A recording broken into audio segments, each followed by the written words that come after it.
It always seems impossible until it's done. Nelson Mandela. दोस्तों, अगर आप इस पर्टिकुलर कोट को डिकोड करें तो इसका मतलब ये होता है कि बहुत सारी ऐसी चीज़ें होती हैं, राइट, जो करने से पहले हमें ये लगती है कि ये तो हमसे नहीं हो पाएगा, अभी तक हमने इस चीज़ को कभी किया ही नहीं है। लेकिन हकीकत यह है, और मैंने इस चीज़ को बार बार कहा है, and I would like to repeat this thing again, कि जब आप किसी चीज़ को स्टार्ट करते हैं ना, उस टाइम पर आप उसमें प्रो नहीं होते हैं। आप अगेन छोटे छोटे स्टेप्स ही उठा सकते हैं, राइट। और हो सकता है ये 1 से 2 तक पहुंचने में आपको कुछ हफ्तों का वक्त लग जाए या फिर कुछ महीनों का वक्त लग जाए, डिपेंड्स कि आप कौन सी वो चीज़ कर रहे हैं। लेकिन अगर आप कंटिन्यू रखें अपने आप को उस टास्क को लेकर, उस चीज़ को लेकर, तो धीरे धीरे, राइट, एक दिन आएगा, एक वक्त आएगा, कंसिस्टेंसी जो है वो अपना रिजल्ट डेफिनेटली डिलीवर करेगी, कि पहले दिन पे जहाँ पर आप थे और लेट्स से 100th डे पर जहाँ पर आप होंगे, उसके बीच में एक बहुत बड़ा डिफरेंस होगा। और जब आप 100th डे पर पीछे मुड़कर देखेंगे तो आपको लगेगा कि यार मैं यहाँ पर था, यहाँ से मैंने स्टार्ट किया, और उस टाइम पर आपको ये चीज़ रियलाइज़ होगी। तब तक ये कोट जो है वो सुनने में, दिखने में मज़ा आएगा कि it always seems impossible until it's done, थोड़ा मोटिवेट भी होंगे, लेकिन इसको फील आप तब कर पाएंगे, इसको महसूस तब कर पाएंगे जब आप इस चीज़ को करेंगे। It can be done with anything. जो भी चीज़ आप कर रहे हैं अपने जीवन में, उसमें ये चीज़ अप्लाई हो सकती है कि स्टार्टिंग में आपको लगेगा इट्स इम्पॉसिबल, लेकिन अगर आप उस चीज़ को बार बार रिपीटेडली करते जाएंगे, आपको लगेगा कि नहीं, ये फॉर्मूला तो किसी भी चीज़ के ऊपर अप्लाई किया जा सकता है। And this is the most important concept we need to understand, क्योंकि मुझे लगता है कि आज के ज़माने में क्या है, ज़्यादातर एक एक ट्रेंड ये चल रहा है कि बड़े गोल्स, राइट, और फटाफट अचीव करने हैं, कि like I need Mercedes in like 1 साल के अंदर, 2023 तक मुझे आईएएस ऑफिसर बन जाना। अभी तैयारी की शुरुआत की है और गोल्स देखिए, क्योंकि कंपटीशन है, बहुत सारे लोग उसमें involve. I am not saying कि नहीं हो सकता। हाँ, अगर आपकी प्री एग्जिस्टिंग नॉलेज अच्छी है, आपने एक लंबे समय से करंट अफेयर्स और इन सारी चीज़ों की पढ़ाई की है, और फिर 2020 में आप डिसाइड करते हैं कि 1 साल के अंदर अब मुझे अपना फाइनल शॉट देना है, तो दैट्स अ डिफरेंट थिंग। लेकिन अभी शुरुआत ही की है और इतने बड़े गोल्स, तो this is the problem you see, कि अगर हमें गोल्स सेट करना आ जाए तो चीज़ें जो हैं वो थोड़ी बहुत आसान हो जाए, थोड़ी नहीं बहुत आसान हो जाती हैं। आज 31 मई 2022 हैं, और दोस्तों आज हमारे टेबल पर हैं 4 इंपॉर्टेंट टॉपिक्स। मंकी पॉक्स के साथ जुड़ा हुआ ये जो विषय है, इसमें हम बहुत ही इन डेप्थ जाने वाले हैं, राइट, बहुत सारी चीज़ों को सीखेंगे। Then we have tragic flight, right, ये नेपाल में जो एक एरोप्लेन गायब हुआ था, इसके ऊपर मैंने एक शॉर्ट भी बनाया था, आई एम श्योर आपने देखा होगा। देन वी हैव डिस्कॉम्स, जो डिस्ट्रीब्यूशन कंपनीज है ना, पावर डिस्ट्रीब्यूशन कंपनीज, तो उनके क्या इश्यूज है। 4 इंपॉर्टेंट पॉइंट्स को देखेंगे कि 4 ऐसी चीज़ें जिसकी वजह से डिस्कॉम्स जो हैं वो हमेशा परेशान रहती हैं। और फोर्थ इज़ पाकिस्तान पॉलिटिक, ये समझना हमारे लिए इम्पोर्टेंट है, राइट, क्योंकि हमारा आज भी सो कोल्ड नंबर 1 दुश्मन देश अगर कोई है तो दैट इज़ पाकिस्तान। उसके पॉलिटिक्स में क्या चल रहा है उसके ऊपर एक नज़र रखना जो है वो काफ़ी इम्पोर्टेंट है। दोस्तों, आगे बढ़े उससे पहले प्लीज़ मेक श्योर कि आप इस लेक्चर को दूसरे स्टूडेंट्स के साथ शेयर ज़रूर करें, एंड आई एम श्योर आपको इस सीरीज़ से काफ़ी फ़ायदा हो रहा है। लेकिन स्टिल, राइट, ये सीरीज़ जहाँ तक पहुँचनी चाहिए वहाँ तक नहीं पहुँच रही है। अभी भी वो लोग जो हैं वो हमें नहीं मिले हैं जो इस सीरीज़ को ढूंढ रहे हैं, और नए स्टूडेंट्स भी, राइट, पुराने स्टूडेंट्स तो हैं ही, लेकिन नए स्टूडेंट्स को भी इस सीरीज़ के बारे में पता चलना ही चाहिए। और इसमें कोई अगर इम्पोर्टेंट रोल प्ले कर सकता है तो दैट इज़ यू गाइस। तो please please please make sure कि आप इसको शेयर करें।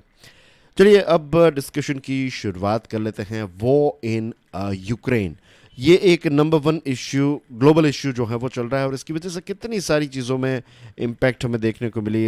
इनफैक्ट हमारी खुद की इकोनॉमी पर इसकी इम्पैक्ट है, फिर जियो पॉलिटिक्स पर इसकी एक इम्पैक्ट आ रही है, अलग अलग देशों के बीच में रिलेशंस, मीटिंग्स हुई, etcetera, right. Humanitarian point of view से देखें तो भी बहुत सारे लोगों की जान गई, बहुत सारे लोग जो हैं वो बेघर हो गए। दूसरी जो एक ग्लोबल चीज़ चल रही है दैट इज़ क्लाइमेट चेंज। इसकी वजह से क्या हो रहा है, हीट वेव्स आ रही हैं। हीट वेव्स की वजह से फूड क्राइसिस जनरेट हो रही है, पानी की क्राइसिस जनरेट हो रही है, और बहुत सारे लोगों की मृत्यु भी हो रही है because of heat wave, isn't it. फिर अनफॉर्चुनेटली हमें इस प्रकार के न्यूज़ भी देखने को मिलते हैं कि यूएसए में स्कूल शूटिंग्स होते रहते हैं और बहुत सारे मासूम बच्चे जो हैं उनकी जान चली जाती हैं।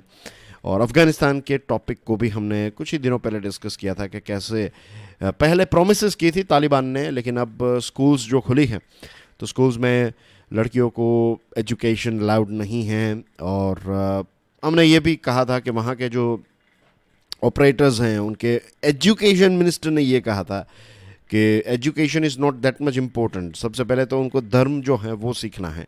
तो यू कैन अंडरस्टैंड कि कितने सारे, अगेन यहाँ पर दुनिया के ह्यूमन रिसोर्स या फिर ह्यूमन कैपिटल की बात करें तो वी कैन अंडरस्टैंड के चीज़ें जो हैं वो काफ़ी मीन्स बहुत सारी जगहों पर काफ़ी इश्यूज जो हैं वो दुनिया में चल रहे हैं। और अब एक नया इश्यू सामने आ रहा है, that is zoonotic threat living with viruses. Financial express का एक बहुत ही इंटरेस्टिंग आर्टिकल है ये। अब वायरसेस जो है ना ये डिमांड कर रहे हैं और इनफैक्ट उनको अटेंशन की डिमांड भी कर रहे हैं और अटेंशन उनको मिल भी रहा है।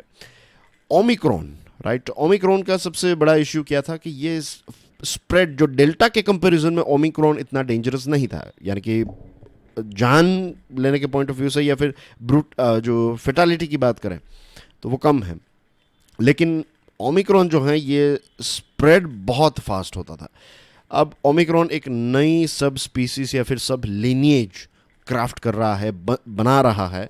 और ये भी कहा जाता है कि अब जो नए वेरिएंट आएंगे वो शायद ये सेफ्टी नेट को भी पार कर ले, यानी कि हमारी वैक्सीन जो है वो भी शायद शायद, हाँ ऐसा नहीं, डराने की बात नहीं कर रहा हूँ, ऐसी कुछ बातें सामने आई है वही मैं आपके साथ शेयर कर रहा हूँ कि शायद वो उसको भी बाईपास कर ले। An adenovirus has been implicated in a rise of hepatitis in children. बच्चों में हेपेटाइटिस के केसेस मिल रहे हैं बिकॉज ऑफ एन एडिनोवायरस। और अब हमें मंकी पॉक्स जो हैं इसके स्प्रेड के साथ जुड़े हुए न्यूज़ पढ़ने को मिला। हमने इससे पहले भी इसके बारे में बात की थी कि जो एंडेमिक लोकेशंस, हमने लोकेशंस भी देखे थे, आपको याद होगा, अभी कल की ही बात है।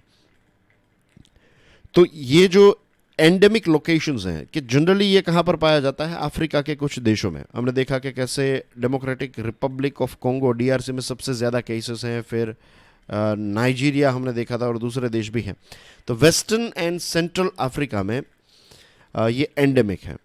अब ये नए लोकेशंस पर भी हमें देखने को मिले हैं। हमने देखा कि कैसे 21 नए देशों में ये देखने को मिला है। और जो मेडिकल रिपोर्ट्स हैं वो ये कहते हैं कि ये जो मंकी पॉक्स हैं it is caused by a virus. पहले तो आप ये चीज़ समझ लीजिए, कई बार क्या होगा कि प्रीलिम्स जो है ना उसमें आपको इस प्रकार के प्रश्न पूछे, आई एम श्योर मैं लिख कर दे सकता हूँ कि स्टेट लेवल की और यूपीएससी लेवल की दोनों में से एक एग्जामिनेशन या फिर अलग अलग कॉम्पिटिटिव एग्जामिनेशन के पेपर्स को आप देख लीजिएगा, चाहे वो क्लास 3 के पेपर्स हो, क्लास 2 के हो, क्लास 1 के हो, यू विल फाइंड कि मंकी पॉक्स के साथ जुड़ा हुआ क्वेश्चन आएगा ही आएगा। और इतना सिंपल क्वेश्चन भी आ सकता है कि मंकी पॉक्स जो हैं वो किससे होता है, फंगस से, वायरस से, बैक्टीरिया से, राइट। तो यू नीड टू रिमेंबर कि ये वायरस से होता है मंकी पॉक्स। ये चीज़ आप आज ही समझ लीजिए। और ये जो वायरस है ये ऑर्थोपॉक्स फैमिली का वायरस है। किस फैमिली का वायरस है? ऑर्थोपॉक्स। तो ये दो चीज़ें आपको याद रखनी है। I will write it down, GK here, यानी कि ये जनरल नॉलेज की बात है कि मंकी पॉक्स वायरस से होता है। It is similar to but less lethal than the variola virus that causes smallpox. Again आपके लिए एक जीके की बात है, कुछ चीज़ें आपको याद करनी पड़ेगी और इसका एक ही सॉल्यूशन है। पीडीएफ जो है ना उसको डाउनलोड करने के बाद आप इन पॉइंट्स को फिर से रिवाइज कीजिएगा, ठीक है। तो स्मॉल पॉक्स जो है वो किससे होता है? वेरियोला वायरस से। लेकिन ये जो मंकी पॉक्स है, ये मंकी पॉक्स का जो वायरस है ये लीथल कम है, राइट, इससे कम मृत्यु होती है और इसका जो इंक्यूबेशन पीरियड है ये लॉन्ग है। 5 से 21 दिन का इंक्यूबेशन पीरियड है। आगे एक पॉइंट है, उसको जब समझेंगे तब हम इस इंक्यूबेशन पीरियड को समझ लेंगे। अब सिम्टम्स जो हैं वो like flu type of symptoms होते हैं, फीवर, थोड़ी बहुत आपको पीड़ा होती है, राइट, चिल्स होते हैं, और ये जो रैश होते हैं जो मैंने आपको तस्वीर दिखाई, राइट, अपनी स्किन पे और कुछ ऐसी जगहों पर जैसे कि पाम्स में, हमारे जो पंजे होते हैं वहाँ पर रैशेस मीन्स इस प्रकार के हो जाते हैं। तो ये काफ़ी डरावना लगता है। और ट्रांसमिशन, अब ये भी चीज़ आपको अच्छी तरीके से समझनी है दोस्तों। ट्रांसमिशन जो है it happens from animals to humans, right, it's a zoonotic disease, isn't it, जो एनिमल्स में से ह्यूमंस में होता है और उसके बाद क्या होता है, ह्यूमंस से ह्यूमंस में होने लगता है। तो रिमेंबर, आपको ऐसा प्रश्न पूछा जाएगा प्रीलिम्स में कि क्या ये ह्यूमंस से ह्यूमन को होता है, द आंसर इज यस। क्या ये एनिमल टू ह्यूमंस होता है, द आंसर इज यस। क्या ये ह्यूमन टू एनिमल होता है, again yes. In the endemic regions of Africa, the route of transmission of the virus is through the consumption of meat। जो wild animals है ना, खास करके बुश मीट के लिए, वहाँ की जो कुछ लोग ऐसे हैं जो अफ्रीका के, तो वो इस प्रकार का वाइल्ड मीट कंज्यूम करते हैं और उसमें से उनको ये वायरस होता है। फिर इंसानों में ये कैसे स्प्रेड होता है, राइट, कफिंग से, स्नीजिंग से, स्पिटिंग से। तो हमारा सलाइवा या फिर म्यूकस जो है इसकी वजह से स्प्रेड होता है। Remember one more thing, physical contact से भी, सेक्सुअल एक्टिविटी से भी ये स्प्रेड हो सकता है। और इनफैक्ट अगर इन्फेक्टेड क्लोथिंग है, ब्लैंकेट्स हैं, किसी को लेट्स से ये डिजीज़ हुआ है या फिर उसका इन्फेक्शन है और उसके बेड पे उसका कंबल या फिर ब्लैंकेट ओढ़ के आप सो गए, तो आपको भी ये हो सकता है। तो ये कैसे ट्रांसमिट होता है, इसके कुछ इंटरेस्टिंग पॉइंट्स मैंने आपके साथ शेयर किए हैं। जैसे मैंने आपको बताया, ये चीज़ें आपको याद रखनी पड़ेगी। कोंगो बेसिन क्लेड, ये वायरस की एक टाइप है, जैसे हमारे डेल्टा हैं, ओमिक्रॉन है। तो कोंगो बेसिन क्लेड जो हैं ये ज़्यादा वायरुलेंट है, राइट, लेकिन ये माइल्डर हैं। वेस्ट अफ्रीकन वेरिएंट जो है उससे थोड़ा माइल्ड है, लेकिन ये वेस्ट अफ्रीकन वेरिएंट जो है वो ओमिक्रॉन की तरह फटाफट स्प्रेड बहुत होता है। In the past fortnight we have seen, हमने इस चीज़ को डिस्कस किया था कि Europe, North America, West Asia के अलग अलग देशों में ये वायरस हमें देखने को मिला है और इसके केसेस हमें देखने को मिला है। ह्यूमन टू ह्यूमन ट्रांसमिशन जो है वो इसका हो सकता है, अभी हमने देखा, लेकिन इतना अलार्मिंग लेवल पर नहीं हो रहा है, SARS-CoV-2 की तरह नहीं है। देखिए, कल मैंने आपको एक पॉइंट बताया था, आपको याद होगा, और आज यहाँ पर हमें रिटर्न चीज़ देखने को मिल रही है कि ये डबल स्टैंडर्ड्स हैं कि हाई इनकम वेस्टर्न कंट्रीज़ में जब इस प्रकार के केसेस देखने को मिलते हैं तब चीज़ें जो है वो WHO नोटिस करने लगता है और इसके ऊपर मीडिया का अटेंशन जाता है। एक लंबे समय से अफ्रीकन देशों में ये हो रहा था, तो इसके ऊपर इतना खास कोई ध्यान नहीं था। 2003 में USA में ये स्प्रेड हुआ था, मीन्स देखने को मिला था। और जो होलसेल पेट स्टोर हैं, तो अफ्रीका से कुछ ऐसे एनिमल्स जो हैं उनको, मैमल्स जो हैं, छोटे मैमल्स, तो उनको मंगवाया जाता था। स्क्विरल्स हैं और गैम्बियन रैट हैं और इस प्रकार की चीज़ें, राइट, एक्जॉटिक एनिमल्स जिसको कहते हैं। तो ये एनिमल्स जो हैं उसमें ये वायरस था। फिर वहाँ के जो डॉग हैं, प्रेरी डॉग्स, तो उनको हुआ और डॉग्स की वजह से फिर ह्यूमंस को हुआ। उस टाइम पर जो आउटब्रेक हुआ था तो उसमें 47 लोगों को 6 USA के राज्यों में ये मंकी पॉक्स जो है वो हुआ था। अब लॉन्ग इंक्यूबेशन पीरियड क्या है, यानी कि अगर ये वायरस से अफेक्ट हुए तो 5 से लेकर 21 दिन का वक्त लग सकता है इसके सिम्टम्स को मिलने में। और इसकी वजह से ये होता है कि अगर आप कहीं बाहर से, लेट्स से नाइजीरिया से आज कोई व्यक्ति ट्रैवल करके आया तो उसका चेकअप किया जाएगा तो उसमें वो वायरस जो है वो नहीं मिलेगा, लेकिन कुछ हफ्तों के बाद उसके अंदर अगर वो इन्फेक्टेड है तो कुछ हफ्तों के बाद सिम्टम्स जो हैं वो नज़र आएंगे। तो एयरपोर्ट पर स्क्रीनिंग करना जो है वो नियरली डिफ़िकल्ट है, लेकिन कॉन्टैक्ट ट्रेसिंग से हम लोगों को ढूंढ सकते हैं और जो भी व्यक्ति इससे इन्फेक्टेड है उसको कंप्लीट आइसोलेशन में रखना चाहिए तब तक जब तक वो सारे जो ये जो उनको ये स्कैब्स जो हुए हैं वो सारी चीज़ें चली ना जाए तब तक। रही बात दवाई की, तो जो स्मॉल पॉक्स की दवाई हैं, ड्रग्स हैं, वो इसमें अच्छी तरीके से काम करती हैं। और 1975 में हमारे देश में, 1975 में भारत में स्मॉल पॉक्स जो हैं वो एलिमिनेट हो गया, बंद हो गया। और 1979 के बाद स्मॉल पॉक्स की मेडिसिन जो है उसका मैन्युफैक्चरिंग भी भारत ने वैक्सीन जो है उसका मैन्युफैक्चरिंग भारत ने बंद कर दिया। जो लोग 1979 से पहले जन्मे हैं तो उनको वैक्सीनेट किया जाता था, उसके बाद जन्मे लोग जो हैं उनको वैक्सीनेट नहीं किया गया है। तो जिन जगहों पर ये वाइड स्प्रेड हो रहा है हमारे देश में, अगर ये आएगा तो 1979 के बाद जन्मे लोग जो हैं उनको ये वैक्सीन देना हमारे लिए इम्पोर्टेंट होगा। और आज भी जैसे कोविड के टाइम पर कर रहे थे ना ये सारे पैसे वाले देश, वही चीज़ फिर से वो करने लगे हैं। क्या वो वैक्सीन्स का स्टॉक करने लगे हैं, राइट। और बायो टेररिज्म के ख़तरे से पहले ही वो मंकी पॉक्स की वैक्सीन का एक स्टॉक रख रहे थे। अब वो और ज़्यादा वैक्सीन जो है वो इंटरनेशनल मार्केट में से मंगवा रहे हैं। हमारे देश में जैसे मैंने आपको बताया मैन्युफैक्चरिंग बंद कर दिया गया है, तो we need to start manufacturing, right. और ख़ास करके प्राइवेट प्लेयर्स ही नहीं, public sector vaccine manufacturing capacity को भी हमें इंक्रीज़ करना पड़ेगा। हमें दुनिया के दूसरे देशों को भी वैक्सीन पहुँचानी पड़े, तो we need to gear up ourselves, right. और कुछ फंडामेंटल प्रश्न भी पूछने की ज़रूरत है। इसमें नंबर 1 प्रश्न ये उठता है कि क्यों इंसान जो है वो हमेशा ये नेचुरल बाउंड्रीज़ को क्रॉस करके ऐसे एग्जोटिक एनिमल्स की तरफ जाता है और फिर वहाँ से हम वायरस लेकर आते हैं, राइट। ये एग्जोटिक पेट्स का जो भी लोग शौकीन हैं कि वहाँ का ये है घाना का स्क्विरल एक्सेट्रा, ये सारी फैशन जो है ना वो बंद होनी चाहिए। एक इंसान जो है वो कहीं पर भी हम जा सकते हैं, हम कपड़े पहन लेंगे, राइट। हम कपड़े कम पहनेंगे, अगर बहुत ही हॉट वेदर है तो एसी ऑन कर देंगे। लेकिन I have huge respect for people जिनके पास डॉग हैं, राइट। अब वो आईएएस वाला टॉपिक फिर से स्टार्ट नहीं कर रहे हैं यहाँ पर, but I am just giving you one example कि जो हस्की डॉग हैं, राइट, ये एक बहुत ही ठंडे प्रदेश का डॉग है, राइट। उसका डाइट, वो सारी चीज़ें जो हैं वो बहुत ही सुपर चिल्ड वेदर जहाँ पर होता है माइनस में वहाँ पर। और आजकल हमारे देश में ट्रॉपिकल रीजन में उस डॉग्स को लोग पालते हैं।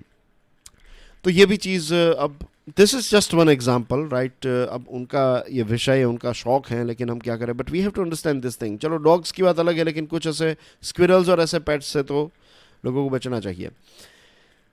Why is it that we cannot provide food security to all people instead of forcing non-tribals to forage for forest animals? हम फूड सिक्योरिटी, इस दुनिया में इतना खाने पीने की चीज़ें उग रही हैं कि हम सारे कोई भी व्यक्ति जो है ना इस पृथ्वी पर भूखा नहीं सो सकता अगर प्रॉपर मैनेज किया रहे तो। लेकिन डिस्ट्रीब्यूशन प्रॉपर नहीं है, इसकी वजह से कुछ गरीब लोगों को फिर एनिमल्स पर, जो फॉरेस्ट एनिमल्स हैं उन पर रिलाई रहना पड़ता है और फिर इस प्रकार के वायरस आते हैं। फिर ये एग्जॉटिक मीट की भी फैशन है। आपने सुना होगा कि चाइना में कुछ ऐसे रेस्टोरेंट्स हैं जहाँ पर टाइगर का मीट मिलता है और इसकी वजह से टाइगर की हत्या भी होती है। और ये पॉचिंग, फॉरेस्ट हम डिस्ट्रॉय करते जा रहे हैं। ये सारे प्रश्न जो हैं, ये सारे प्रश्न हमें पूछने चाहिए और हमें देखना चाहिए कि अगर हम ही इसको कैरी करने लगे, हम ये सोचें कि we are the smartest on this planet, so we have to understand कि हमसे ताकतवर कुदरत हैं और इनकी जो वायरस की अडाप्ट करने की स्पीड है ना वो हमारी इन्वेंशन की स्पीड से कई गुना ज़्यादा है। तो यहाँ पर हमें एप्लीकेशन ऑफ माइंड, राइट, दिमाग चलाकर सोचना चाहिए with a pinch of salt of course, कि ये चीज़ जो हम डिस्ट्रक्शन कर रहे हैं ना नेचर का, वो नेचर का डिस्ट्रक्शन कम, हमारा खुद का डिस्ट्रक्शन ज़्यादा है। ट्रेजिक फ्लाइट, पायोनियर का ये आर्टिकल है। आज से 10 साल पहले का ये आंकड़ा है। देखिए आप, 14 मई 2012 की बात है, सेम मंथ, राइट। आज से 10 साल पहले पोखरा से जोमसोम सेम जगह पर एक फ़्लाइट जा रही थी, टकरा गई, 15 लोगों की मृत्यु हो गई। 10 साल के बाद सेम मंथ सेम रूट की फ़्लाइट जो है 22 लोगों की मृत्यु हो गई। आपने अगेन ये जो शॉर्ट्स मैंने बनाया था, जो रील्स मैंने बनाई थी वो देखी होगी, नहीं देखी है then do check it out, right. Most important topics पर मैं रील्स बनाता हूँ। तो एयर ट्रेजेडीज़ जो हैं ये कोई नई बात नहीं है। नेपाल में ऐसे केसेस बहुत होते रहते हैं। 2016 में 23 लोग जो हैं वो मर गए इन अ क्रैश। 2018 में 51 लोग। सितंबर 2012 में ये सीता एयरलाइंस जो हैं इसकी ही ये जो अभी जो क्रैश हुआ है, सॉरी वो तारा एयरलाइंस का हुआ, Sita airlines is a different airline. ये Sita airlines as far as I know वहाँ की सरकारी कंपनी है। एनीवे 2012 में इंसिडेंट हुआ, 19 लोगों की मृत्यु हो गई। अब तारा एयरलाइन जिनका एयरक्राफ्ट क्रैश हुआ है, तो 2009 में इसने एंट्री ली और रूरल नेपाल, जैसे हमारे देश में ये उड़ान स्कीम है ना, वैसे ही आम आदमी के लिए और एयरलाइन सर्विसेज को और ज़्यादा स्प्रेड करने के लिए इसी मकसद से तारा एयरलाइन ने 2009 में शुरुआत की। अब प्रश्न ये उठता है कि नेपाल में इतने सारे क्रैशेस क्यों होते हैं। उसके पीछे दो बड़े रीजंस हैं। नंबर वन इज़ पुराने प्लेन्स, राइट। बहुत ही पुराने प्लेन्स जो हैं उनको नेपाल ख़रीदता है। सेकंड हैंड प्लेन्स होते हैं, बहुत ही ओल्ड प्लेन्स होते हैं, बहुत पुराने planes. This is number one. Number two, Nepal के पास आज भी मॉडर्न नेविगेशनल और टेक्निकल फैसिलिटीज़ नहीं हैं। और एज वी नो कि दुनिया के अगर आप 14 सबसे बड़े पहाड़ों को देखेंगे तो as far as I know 7 सबसे ऊंचे पहाड़ नेपाल में हैं। Out of 14 highest mountains 7 are in Nepal, including Mount Everest, right. अब इतने ऊंचे पहाड़, यहाँ पर वेदर जो है वो बहुत ही इंक्लीमेंट होता है, यानी कि कब चेंज हो जाए यू नेवर नो। और इस चीज़ के लिए यू नीड मॉडर्न ये नेविगेशनल और टेक्निकल फैसिलिटीज़, लेकिन यहाँ पर नहीं है। This is one of the main reason, right. ये दो रीजंस जो हैं ये आपको पकड़ कर चल रहे हैं। ये दो रीजंस की वजह से नेपाल में इतने सारे क्रैशेस होते हैं। डिस्कॉम्स, इंडियन एक्सप्रेस का ये आर्टिकल है। Last week union power minister ने एक नई स्कीम प्रपोज की। जो हमारी डिस्कॉम्स हैं, डिस्कॉम्स का मतलब क्या होता है? Power distribution companies, right. Power के बारे में एक बात बता दूं मैं आपको। कोयले से सबसे ज़्यादा हम इलेक्ट्रिसिटी पैदा करते हैं, तो एक पावर जनरेटिंग, जिसको मैं यहाँ पर पीजी कहूँगा, पीजीसी कहते हैं, चलो, पावर जनरेटिंग कंपनी कोयला खरीदती है, पावर पैदा करती है। अब इसकी एक्सपर्टीज़ जो है वो पावर को प्रोड्यूस करना है, डिस्ट्रीब्यूट करना नहीं है। और ये कंपनीज होती हैं डिस्कॉम्स, जिनकी एक्सपर्टीज़ जो है वो पावर को डिस्ट्रीब्यूट करने में है, राइट। तो ये डिस्कॉम्स की हम बात करें, ये पूरी चेन जो है उसमें ये डिस्ट्रीब्यूशन कंपनीज़ की यहाँ पर पर्टिकुलरली बात हो रही है। और डिस्ट्रीब्यूशन कंपनीज़ के पास पैसे आएंगे तो फिर वो पावर जनरेटिंग कंपनीज़ को पैसे दे पाएगी, और पावर जनरेटिंग कंपनीज़ के पास पैसे होंगे तब वो जाकर कोयला खरीद कर ज़्यादा इलेक्ट्रिसिटी पैदा कर पाएंगे। Simple is that, isn't it. अब ये जो डिस्कॉम्स है ना, वो हर साल न्यूज़ में होती हैं, और इसके पीछे एक ही रीज़न होता है, cash crunch, cash strapped, right. 2020 में निर्मला सीतारमन जी ने 90,000 करोड़ रुपीस की एक लिक्विडिटी इन्फ्यूजन स्कीम, लिक्विडिटी यानी कि सरकार आपको पैसा देगी, फिर आपको जिनको देने हैं वो दे दीजिए और फिर से नई शुरुआत कीजिए। लेकिन फिर उस 90,000 को 1.2 लाख करोड़ जो है उस तक इंक्रीज किया गया। इस प्रकार की स्कीम्स जो हैं वो बार बार ऐसी स्कीम्स आती रही हैं, लेकिन जो स्ट्रक्चरल इश्यूज़ हैं, जो मैंने आपको स्टार्टिंग में बताया कि 4 पॉइंट्स को हम देखेंगे, ये कुछ 4 ऐसे पॉइंट्स हैं जिनकी वजह से हर बार पावर सेक्टर जो है, ये डिस्ट्रीब्यूशन सेगमेंट जो है वो हमेशा परेशानी रहता है। और ऐसी अगर अलग अलग स्कीम्स आप लेकर आएंगे अलग अलग समय पर, तो it's not going to help unless you sort out this 4 major problems. अभी डिस्कॉम्स जो है उनके ऊपर कितना कर्ज है? 1 लाख करोड़ का कर्ज है, और 6 राज्य, राजस्थान, उत्तर प्रदेश, महाराष्ट्र, आंध्र प्रदेश, तेलंगाना और तमिलनाडु जैसे हैं जिनका टोटल जो कर्ज है वो बहुत ज़्यादा है कंपेयर टू दूसरे स्टेट्स। और ये जो नई प्रपोज्ड स्कीम सरकार लेकर आई है, तो इसमें ये सरकार ने कहा, सरकार का प्लान ये है कि जो आपको पैसे, लेट्स से ये 1 लाख करोड़ जो पे करने हैं, तो इसको 48 इंस्टॉलमेंट्स में डिवाइड किया जाएगा। आपका प्रिंसिपल और लेट पेमेंट सरचार्ज जो है उसको फ्रीज किया जाएगा, नया इंटरेस्ट और ये सारी चीज़ें नहीं होगी, राइट। और ये स्कीम अगर इम्प्लीमेंट होगी तो तमिलनाडु और महाराष्ट्र के लिए एक बहुत बड़ी बात होगी। Considering that DISCOM payments have an average been delayed by 4 to 6 months across 15 states as per CRISIL, these payments would offer some relief for generating companies. जैसे मैंने आपको स्टार्टिंग में बताया कि 4 से 6 महीने का गैप होता है। डिस्कॉम जो है वो जनवरी के पैसे जो पावर जनरेटिंग कंपनीज को देने होते हैं तो वो जून तक मिलते हैं। तो जनरेटिंग कंपनीज के लिए भी ये इश्यू होता है, पूरी जो सप्लाई चेन है वो डिस्टर्ब हो जाती है।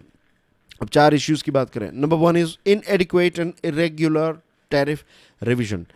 जो टैरिफ है, रेट हैं, ये टाइम पर रिवाइज नहीं होते भी हैं तो इनएडिक्वेट तरीके से किए जाते हैं। तो दिस इज़ नंबर 1। नंबर 2, कई बार जो स्टेट गवर्नमेंट को सब्सिडी का पेमेंट देना होता है, ये टाइम पर नहीं मिलता है, डिले होता है, तो इसकी वजह से वर्किंग कैपिटल डिस्टर्ब हो जाता है। नंबर 3, inadequate reduction in aggregate technical and commercial loss. इसको AT and C, right, AT&C कहते हैं, और कई बार इसको AT&CL भी कहते हैं। तो this is aggregate technical and commercial loss. अब टेक्निकल लॉस भी होता है, पावर को आप सप्लाई करें तो थोड़ा बहुत पावर जो है वो वेस्ट हो जाएगा। और सेकंड थिंग इज पावर की चोरी, गांव गांव में पावर की चोरी होती है, राइट। गुजरात के भी बहुत सारे गांव में पावर की चोरी होती है, और ऐसा नहीं है कि गरीब लोग कर रहे हैं, वेल टू डू लोग हैं जिनकी अच्छी ज़मीन है, अच्छे पैसे कमा लेते हैं, राइट, वो भी पावर की चोरी कर रहे हैं। एवरीवन इट्स लाइक चोरी करने की हैबिट हो गई है, मैंने खुद देखा है, I am not just saying from the books, I have seen, literally मैंने देखा है। वो बड़े बड़े पूरा सेटअप रहता है उनका, ऐसे तार जो होते हैं ना, वो तार में दो बड़ी चीज़ें वो लटका देते हैं और फिर मज़े से पावर यूज़ करते हैं, AC वैसी सब चलाते हैं। राइजिंग पावर कॉस्ट, तो ये 4 बड़े रीजंस हैं। तो सक्सेसिव अटेम्प्ट्स हमेशा फेल रहे हैं। जब तक आप ये 4 पॉइंट्स को सॉल्व नहीं करेंगे तब तक यही चीज़ हमें देखने को मिलती रहेंगी, और हर साल ये फंड्स जो चाहिए वो बढ़ता ही जाएगा, क्योंकि इन्फ्लेशन और सारी चीज़ें उसमें ऐड होती जाएगी। तो what we need to do is we need to first of all stop these 4 things, and उसमें सबसे important ये AT&C जो losses है ना, ये आज भी सॉल्व नहीं हो पा रहे हैं because of lack of state level resolve. इसमें कई पॉलिटिशियंस जो हैं वो ऐसे पॉलिटिशियंस बन गए फेमस कि किसानों को ये चीज़ उन्होंने सिखा दी कि आप अपनी जो बिजली का बिल है वो पे ना कीजिए, चेकिंग कोई आए तो हमें कॉल कीजिएगा, हमारी टीम आ जाएगी, और फिर लोगों को मारा पीटा जाता है। जो पावर इलेक्ट्रिसिटी कंपनी के लोग जब आते हैं चेकिंग के लिए तो उनके साथ झगड़ा किया जाता है, मारा जाता है, धमकाया जाता है, ये चीज़ें हकीकत है। तो इसमें लॉस किसका हो रहा है? इवेंचुअली मेरा और आपका।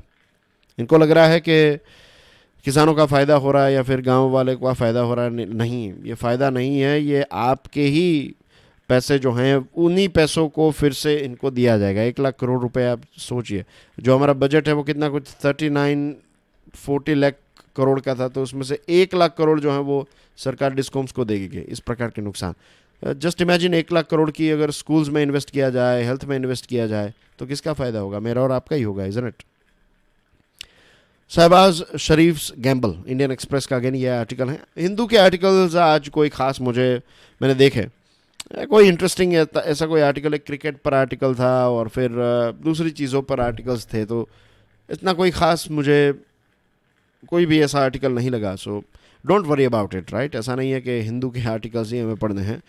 एज यू न्नो, अगर रेगुलर फॉलो कर रहे हैं आप इस सीरीज़ को, तो यू नो दिस फैक्ट के मोस्ट इंपॉर्टेंट आर्टिकल्स को, जो टॉपिक्स होते हैं, topics wise we go for things, right. Newspaper कोई भी हो, topic examination point of view से सही होना चाहिए। ओके, पाकिस्तान के बारे में कुछ फैक्ट्स समझ लेते हैं। ये वर्ल्ड का 5th लार्जेस्ट कंट्री है in terms of population. Geopolitical location इसका बहुत ही स्ट्रेटेजिक है, इसमें कोई ना नहीं कह सकता। इस्लामिक देशों के लिए एक लीडिंग रोल प्ले करता है, और एक बहुत ही पावरफुल आर्मी है, नो डाउट। न्यूक्लियर वेपन्स हैं, और इतनी पावरफुल आर्मी एक लंबे समय से भारत को टक्कर दे रहा है, तो यू कैन अंडरस्टैंड कि एक पावरफुल है, उसमें कोई गलत बात नहीं है। अब वहाँ के जो प्राइम मिनिस्टर हैं, नए प्राइम मिनिस्टर, 7 हफ्तों की उनकी पुरानी सरकार है, और इंटरनेशनल मॉनेटरी फंड के पास जाने की बात कर रहे हैं और कह रहे हैं कि अब हमें प्रॉब्लम को सॉल्व करना है। और उन्होंने वहाँ की जो आर्मी है, जिनको हम कहते हैं डीप स्टेट या फिर द एस्टैब्लिशमेंट भी कहते हैं, तो इससे सपोर्ट मांगा है कि 2023 तक, जब तक इलेक्शंस ना हो, तब तक आप हमें अनइंटरप्टेड सपोर्ट कीजिए, हम प्रॉब्लम को सॉल्व कर देंगे। और PM शरीफ जो है, उनका कहना यह है कि अब चीज़ें जो हैं वो चेंज हो जाएगी। ऐसे बड़े बड़े बातें बताई है उन्होंने, लेकिन पाकिस्तान जो है ना, अभी तक के इतिहास में 22 टाइम्स IMF के पास जा चुका है। और जिस प्रकार के मूव्स ये शरीफ साहब ले रहे हैं, नज़र आ रहा है कि ये इकोनॉमी को रिपेयर करने के लिए कम, वहाँ की जो आपकी स्क्रीन पर फ्लैग जैसा है ना, ये वहाँ की आर्मी का फ्लैग है। तो आर्मी लीडरशिप को इम्प्रेस करने के लिए, उनको खुश करने के लिए कुछ ऐसे स्टेप्स उठा रहे हैं। We know this for a fact कि अभी तक के इतिहास में अगर आर्मी चाहे, जो चीज़ आर्मी चाहेगी वही होगा, राइट। किसी भी सरकार को अभी तक आर्मी ने फ्री हैंड नहीं दिया है, इस सरकार को भी नहीं मिलेगा। और पाकिस्तान की रीजनल और इंटरनेशनल स्टैंडिंग जो है, उनकी इमेज जो है वो काफ़ी गिरती जा रही हैं, ख़राब ही होती जा रही हैं, और प्रॉब्लम्स भी काफ़ी बढ़ते जा रहे हैं। रही बात हमारे देश भारत की, तो what we need to do is, वहाँ पर जो भी सरकार बने, कोशिश करनी चाहिए कि उनके साथ बातचीत और इन सारी चीज़ों के माध्यम से हम प्रॉब्लम को सॉल्व करें और हमारे बायलैटरल रिलेशनशिप और ज़्यादा ख़राब ना हो, राइट। इस चीज़ पर भारत को फोकस करना चाहिए एंड आई एम श्योर ये चीज़ भारत अच्छी तरीके से समझता है, क्योंकि अब सारी चीज़ें चेंज कर सकते हैं, अपने पड़ोसी को चेंज नहीं कर सकते, राइट। तो पाकिस्तान हमेशा वहाँ पर ही रहेगा, तो पाकिस्तान के लिए भी यही अच्छी बात है कि भारत के साथ अच्छे रिलेशनशिप हो, लेकिन अभी वो नहीं समझेगा, अभी वो ड्रैगन की सवारी कर रहा है ना तो मुफ्त में सारी चीज़ें मिल रही हैं, बहुत सारे पैसे मिल रहे हैं, ये सारी चीज़ें, पॉलिटिकल सपोर्ट एक्सेट्रा, हथियार, तो अभी मज़े लूट रहा है। एक पुरानी आदत है, एक दिन आएगा जब चाइना को भी पता चलेगा कि जो दूध उन्होंने पिलाया है वो सांप को पिलाया है। Anyway, enough about Pakistan, enough about all this things. Now let's move on to the question. आपके लिए एक क्वेश्चन है, when was the first case of monkey pox reported in laboratory monkeys? ये बंदरों में कब मंकी पॉक्स जो है वो देखने को मिला था? ये 4 ऑप्शन है आपकी स्क्रीन पर। And that's everything from my side dear friends. अगर आपने यहाँ तक इस वीडियो को देखा है तो प्लीज़ मेक श्योर कि आप इस वीडियो को दूसरे लोगों के साथ शेयर ज़रूर करें। I will see you soon with some more interesting topics and till then enjoy your studies. God bless you all. जय हिंद।